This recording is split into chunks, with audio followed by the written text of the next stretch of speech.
महिला आरक्षण सालों से चर्चा में रहा एक बड़ा मुद्दा है और अब जब नारी शक्ति वंदन अधिनियम पास हो गया है तो हर तरफ एक ही सवाल, किसका फायदा और किसका नुकसान। सबसे पहले समझे इस बिल का मतलब है संसद और विधानसभा में महिलाओं के लिए 33% सीट आरक्षित करना। यानी अब राजनीति में महिलाओं की हिस्सेदारी बढ़ेगी। लेकिन असली खेल यहीं से शुरू होता है।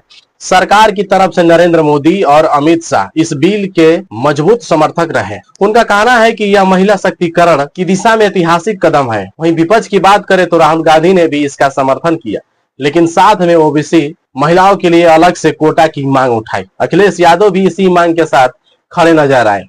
अब सवाल आखिरकार फायदा किसे है? अगर यह बिल पूरी तरह से लागू होता है तो सबसे बड़ा फायदा महिलाओं को मिलेगा। उन्हें सीधे फैसलों में भागीदारी मिलेगी, उनकी आवाज मजबूत होगी। लेकिन अगर यह सिर्फ पास होकर रह जाता है और लागू होने में देरी होती है तो राजनीतिक फायदा सरकार को मिलेगी, क्योंकि उन्होंने इसे पास कराया। और अगर यही लागू नहीं होता है तो सबसे बड़ा नुकसान महिलाओं का होगा और भरोसे पर सवाल उठेंगे। अब सच ये है कि महिलाएं कोई एक जैसा वोट बैंक नहीं है, वो अपने मुद्दों पर वोट करती हैं, महंगाई, रोजगार, सुरक्षा।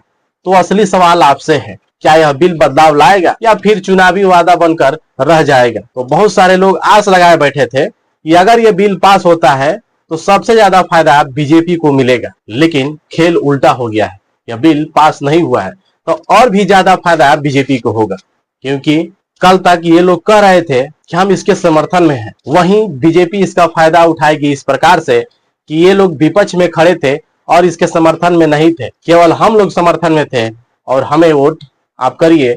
जब हम मजबूती से खड़े होंगे तो ये बिल पास करके दिखाएंगे। लेकिन आप लोग क्या सोचते हैं इस खबर के बारे में? अपनी राय कमेंट बॉक्स में जरूर दीजिएगा। जय श्री राम।